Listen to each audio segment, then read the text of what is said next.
পুরনো কয়েন বিক্রি করতে আমার কাছে অনেক দূর থেকে বিভিন্ন জায়গা থেকে অনেক লোক আসে। আমি থাকি পূর্ব বর্ধমান মেমারি নিমো। যারা রাত্রে ফোন করে আমাকে পাচ্ছেন না, কোনো অসুবিধা নেই, আপনারা চলে আসবেন, এসে দেখাবেন। এখন যিনি এসেছেন তার একটু পরিচয় নেই। কোথা থেকে আসা হয়েছে আপনার, বলুন? উলুবেড়িয়া থেকে। উলবেড়িয়া থেকে। আচ্ছা, হাওড়া থেকে উলবেড়িয়া যেতে কতক্ষণ সময় লাগে? হাওড়া থেকে উলুবেড়িয়া 45 মিনিট। 45 মিনিট সময় লাগে। ওটা মেদিনীপুরের লাইনে নাকি? হ্যাঁ উলবেড়িয়া হ্যাঁ। মেদিনীপুর যেতে পড়বে। উলবেড়িয়া থেকে প্রচুর লোক এসেছে, কিন্তু আমি যেতে পারি। আর দর্শকদের নামটা একটু বলুন। সুপর্ণা ভৌমিক। কীভাবে এলে? হাওড়া থেকে এই উলুবেড়িয়া থেকে হাওড়ায় আসলাম। হ্যাঁ। হাওড়া থেকে নিমু স্টেশনে নামলাম। নিমো স্টেশনের টিকিট বলেছিল, দিয়েছে? হ্যাঁ।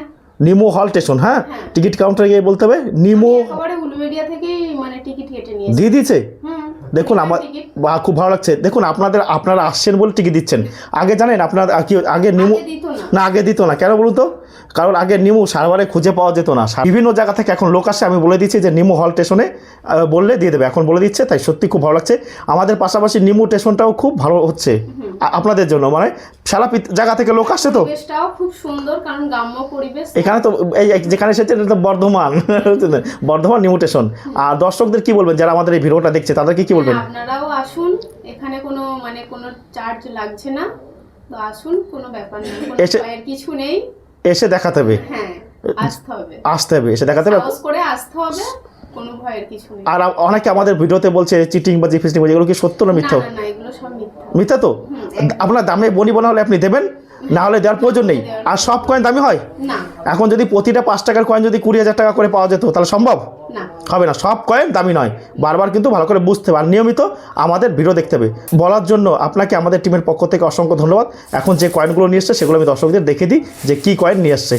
বিভিন্ন কয়েন ও নোট সম্পর্কে আমি কিন্তু ভিডিও করে থাকি, আর আপনারা আমার ভিডিও দেখে অনেক কিছু শিখতে পাচ্ছেন। দর্শকদের বলছি, ভালো করে আমার ভিডিও দেখবেন। একটা লোকালি শুধু আমাদের এখানে আসে, আর হাওড়া থেকে আমাদের গাড়ি কিন্তু অ্যাভেলেবেল 1 ঘন্টা পর কিন্তু পাওয়া যায়। বর্ধমান যেতে নিমো স্টেশন, আপনারা কিন্তু নিমো স্টেশন নামতে হবে। মেমারির পরের স্টেশন নিমো হল স্টেশন। নিমো হল স্টেশন নেমে টোটো স্ট্যান্ডে বলবেন যে আমি প্রকাশের কাছে যাবো।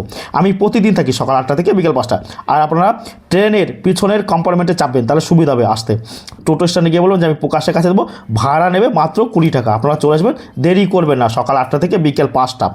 10 টাকার নোটের বান্ডিল দেখতে পাচ্ছেন। কার নোট আছে? সি রঙ্গরাজন, চক্রবর্তী রঙ্গরাজন। চক্রবর্তী রঙ্গরাজন ছিল ভারতীয় রিজার্ভ ব্যাংকের গভর্নর। এই দেখুন, এটা শালিমার গার্ডেন রয়েছে। শালিমার গার্ডেন জম্মু কাশ্মীরে কিন্তু অবস্থিত, আপনারা জানবেন। এই নোটটা কিন্তু শুধুমাত্র বান্ডিল হয়ে বিক্রি, লুজ কিন্তু কখনোই বিক্রি হয় না।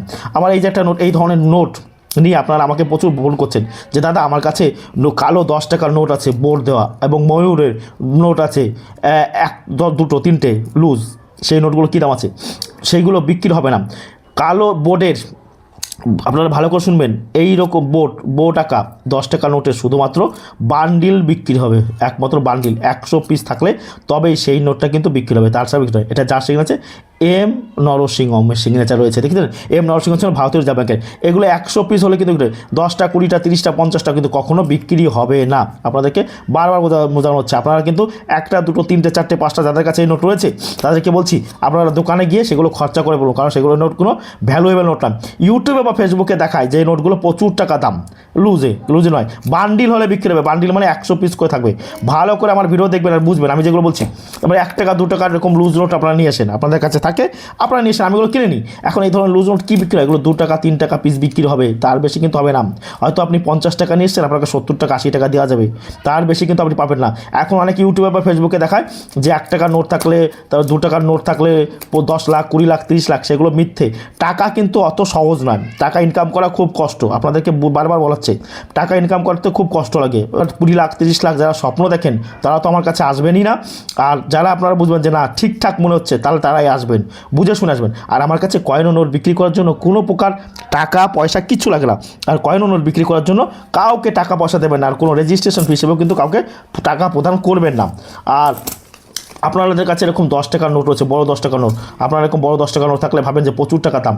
এগুলো কিন্তু প্রচুর টাকা দাম নেই, এগুলো সস্তা, দামে সস্তা, এগুলো প্রচুর পরিমাণে পাওয়া যায়। তারপরে এরকম আরেকটা জিনিস আপনারা কয়েকদিন ধরে ফোন করে বলছেন দাদা আমার কাছে 4 হরিণের নোট আছে, আমি এগুলো কত করে পেতে পারি? দেখুন 4 হরিণের নোট, এস জগন্নাথের সিগনেচার করা। এই নোটগুলো আপনারা 20 টাকা 30 টাকা প্রতি পিস কিন্তু বিক্রি হয়। এইগুলো লুজ বলছি, বান্ডিল নয়, লুজে। আর মহাত্মা গান্ধী গীতাবাদ করছে এই ধরনের নোট কী দাম আছে? মহাত্মা গান্ধী গীতাবাদ করছে এইরকম 5 টাকার নোট নোট এগুলো 50 টাকা 100 টাকা প্রতি পিস লুজে বিক্রি হয়, বান্ডিল হলে দামটা কিন্তু বেশি বিক্রি হবে। আবার এই যে দেখুন মনমোহন সিংয়ের সিগনেচার করা 1 টাকার নোটের বান্ডিল 1978 সালের, এই নোটগুলো যদি আপনাদের কাছে থাকে 100 পিস, তাহলে এই ধরনের নোট কিন্তু আপনারা আমার কাছে বিক্রি করতে, এগুলো বিক্রি। এখন অনেকে ধরুন বান্ডিল থেকে অনেকগুলো 5-10টা গায়েব করে ফেলেছেন, তারা কি করবেন, তারাও নিয়ে আসবেন, সেটাও বিক্রি হবে, কিন্তু দামটা একটু কম পাবেন। তারপর আবার দেখুন আপনাদের কাছে নোট রয়েছে, নোটের পিন কিন্তু কখনোই খুলবেন না, নোটের পিন যদি আপনারা তুলে ফেলেন তাহলে সেই নোটের কিন্তু কখনো দাম হবে না, ভালো করে আপনারা মাথায় রাখবেন, কখনোই পিন খুলবেন না, 5 টাকার নোটেরও পিন আপনারা খুলবেন না। জর্জ ফিফথ কিংয়ের 1 টাকার কয়েন 1919, এই ধরনের কয়েনও আপনারা 1000, 1200, 1500 টাকায় প্রতি পিস আমাদের কাছে বিক্রি করতে পারবেন। বিভিন্ন কয়েন, সব কয়েন দাম নেই, আমরা যে কয়েনগুলো দামি বলবো সেই কয়েনগুলো কিন্তু দামি। আপনার কয়েনের মধ্যে কোনটা দামি? 5 টাকা কয়েনের মধ্যে শুধুমাত্র এই ক্লোজ কয়েনটাই শুধু দামি। এই কয়েনটা আপনারা 1000, 1500, 2000, 2500 টাকা প্রতি পিস বিক্রি করতে পারবেন। আর কোনো কয়েন কিন্তু স্টিলের দামি নয়, এইটাই হচ্ছে দামি কয়েন। ভালো করে দেখুন, যে 2007 সালের কলকাতা মিন্টের এই যে ক্লোজ এই 5 টাকার কয়েনটা আপনারা আমার কাছে বিক্রি করতে পারেন। আর লুজ এরকম বাগমার্খা, স্যাটেলাইট দেওয়া এই ধরনের নোট কিন্তু বিক্রি হবে না, এগুলো খুব সস্তা, 2 টাকা 3 টাকা পিস। আর ছত্রপতি 1962 সালে যে কয়েন দেখতে পাচ্ছেন, 1950 সালে বিভিন্ন রকমের কয়েন আপনারা দেখতে পাচ্ছেন। 1950 সালে 1 টাকা কয়েনের কী দাম আছে বলে দিয়েছি, এগুলো কী দাম আছে। তারপর হচ্ছে 1962 সালের 1 টাকার কয়েনের কী দাম আছে। এখন অনেকে ফোন করে, দাদা আমার কাছে 1975 সালের 1 টাকার কয়েন আছে, 78, 81, 82 সালের কয়েন আছে, সেগুলো কী দাম আছে। বড় 82 কয়েনের দাম কিন্তু 4 থেকে 5 টাকা প্রতি পিস। কয়েনগুলো অনেকের কাছে থাকে। জর্জ সিক্স কিংয়ের 1 টাকা 1946 আর 1947, এই কয়েনগুলো 30 টাকা, 40 টাকা, 50 টাকা প্রতি পিস বিক্রি হয়ে থাকে। এই কয়েনগুলো হচ্ছে কমন ক্যাটাগরিজ কয়েন। আপনারা আমার কাছে আসতে পারেন, আমি প্রতিদিন থাকি, কোনো রকম কোনো অসুবিধাই। আর রানীর কয়েনের মধ্যে শুধু 1897 কয়েনটা কিন্তু রেয়ার ক্যাটাগরি, যার দাম 5000, 10,000, 15,000, 20,000 টাকা প্রতি পিস বিক্রি হয়ে থাকে আমার কাছে। সব কয়েন বা সব, আর এরকম এরর কয়েন থাকলে আপনাদের কাছে, এইরকম এরর কয়েনও কিন্তু আপনারা আমাদের কাছে নিয়ে আসতে পারেন, আমার কাছে বিক্রি করতে পারবেন একদম হাতে হাতে। আমার কাছে এক হাতে কয়েন দেবেন আর এক হাতে টাকা নিয়ে বাড়ি যাবেন। অনেক ইউটিউবে বা ফেসবুকে দেখায় যে 5 টাকার ট্রাক্টর দেওয়া নোট থাকলে 5 লাখ, 10 লাখ, 20 লাখ, 25 লাখ, 30 লাখ। টাকাটা কিন্তু অত সস্তা নয়, টাকা গাছে পড়ে না, টাকা ইনকাম করতে হয়, ইনকাম করতে কিন্তু খুব কষ্ট হয়, কখনোই হবে না। যদি এরকম হতো তাহলে আমার কাছে 4 ট্রাক্টরের বান্ডিল আছে, আমি কয়েকশো কোটি টাকার মালিক হয়ে যেতাম। এগুলো যা আছে পিন খুলবেন না, 700, 800, 900, 1000 টাকা প্রতি বান্ডিল বিক্রি হয়। আর পিন খুললে তো কিনতেই চায় না, সেটা মনে রাখবেন। পিন খুললে মানে লুজ হয়ে গেল। সর্বদা আমার কথাগুলো মনে রাখবেন আর ভালো করে ভিডিও দেখবেন। আর চ্যানেলটা কিন্তু অতি অবশ্যই আমার সাবস্ক্রাইব করবেন ও ফলো করবেন, কারণ আমার চ্যানেলের মাধ্যমে আপনারা বিভিন্ন কয়েন ও নোট সম্পর্কে কিন্তু জানতে পারছেন বা বুঝতে পারছেন। অনেকে বলে, দাদা কামরাজের একটা কয়েন আছে, কামরাজের এই কয়েনটা তৈরি করেছিল 2003 সালে। ভালো করে দেখুন, ওনার 100তম জন্ম শতবার্ষিকী উপলক্ষে এই কয়েনগুলো 5 টাকার, এগুলো 10 টাকা, 15 টাকা প্রতি পিস কিন্তু বিক্রি হয়। কামরাজের কয়েনের মধ্যে কিন্তু কোনো প্রকার বিশেষত্ব নেই। কামরাজের কয়েন কিন্তু প্রচুর পরিমাণে পেয়ে থাকি আমরা, অনেক এত কামরাজের কয়েন আমরা পেয়ে থাকি যে কি বলবো। আবার এই যে জর্জ ফিফথ কিংয়ের 1 টাকার কয়েন 1919, জর্জ সিক্স কিংয়েরও আমরা 1 টাকার কয়েন পেয়ে থাকি, অনেক কয়েন পেয়ে থাকি। 1962 সালের 1 টাকার কয়েন, 1962 সালের 1 টাকার কয়েনের দাম কী আছে? 1962 সালের 1 টাকার কয়েনের দাম 100 টাকা, 150 টাকা প্রতি পিস। 9টা হয়ে থাকলে সেই কয়েনটা 300, 500, 700। 9টার ডটটা মনে রাখবেন, বড় ডট এবং গোল করে হয়ে থাকে, কিন্তু গোল পাড়া হয়ে থাকে।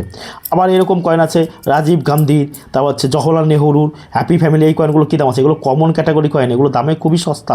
1983 না 84, দেখুন আমার হাতে এটা রয়েছে 1984 হায়দ্রাবাদ মিন্টের 1 টাকার কয়েন। 1984 হায়দ্রাবাদ মিন্টের 1 টাকার কয়েন দামি নয়, 1983 হায়দ্রাবাদ মিন্টের 1 টাকার কয়েন দামি, সেটার দাম কিন্তু অনেক টাকা, অনেক 10 লাখ, 15 লাখ টাকা পাওয়া যাবে। 1983 শিবাজির হায়দ্রাবাদ মিন্টের 1 টাকার কয়েন দামি। হায়দ্রাবাদ মিন্ট মানে দেখুন, এইটা হচ্ছে হায়দ্রাবাদ মিন্ট, স্টার রয়েছে নিচে, এটাও কিন্তু স্টার রয়েছে, আর এইটাই কিন্তু কোনো প্রকার স্টার নেই। এই কয়েনটা কিন্তু 9টা মিনিটের, এটা কিন্তু দামি নয়, এটার দাম 3 টাকা, 4 টাকা, 5 টাকা। এইটার জন্য আপনি 300, 500, 700 টাকা পেতে পারেন। ভিডিওটি ভালো লাগলে অতি অবশ্যই আমার চ্যানেলটা সাবস্ক্রাইব করবেন। সবাই ভালো থাকবেন। আপনাদের ভিডিওটি শেষ পর্যন্ত ধৈর্য ধরে দেখার জন্য সকলকে আমাদের টিমের পক্ষ থেকে অসংখ্য ধন্যবাদ। আমি থাকি পূর্ব বর্ধমান মেমারি নিমো স্টেশন।